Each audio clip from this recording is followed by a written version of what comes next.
গল্পের নাম জীবনের অপেক্ষা। জীবনটা কখনো কখনো একটা রেল স্টেশনের মতো।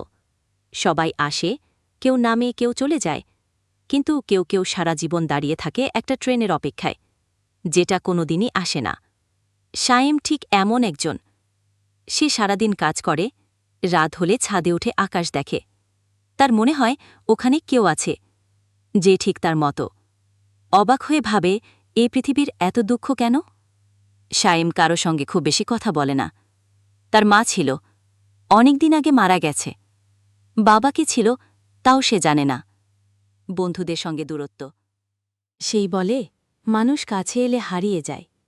সে শুধু অপেক্ষা করে, একটা দিন, একটা সুযোগ, একটা অর্থপূর্ণ কারণ।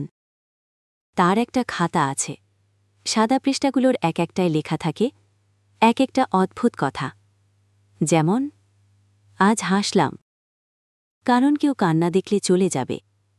জীবনটা আসলে কোনো ম্যাজিক নয়, এটা এক্সপায়ার হওয়া ওষুধের মতো। সময় পেরিয়ে গেলেও অনেকে খেয়ে ফেলে। একদিন হঠাৎ তার খাতার পাশে একটা নতুন লেখা পাওয়া গেল।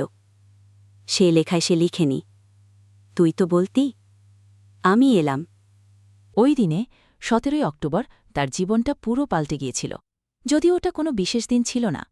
সে ভেবেছিল, যদি জীবন শূন্য হয় তাহলে সেই হবে তার গল্প বলার লোক। হয়তো জীবন তার জন্য কিছু রাখেনি, কিন্তু সে জীবনকে কিছু রেখে যেতে পারে, তার গল্পটা বলার মাধ্যমে।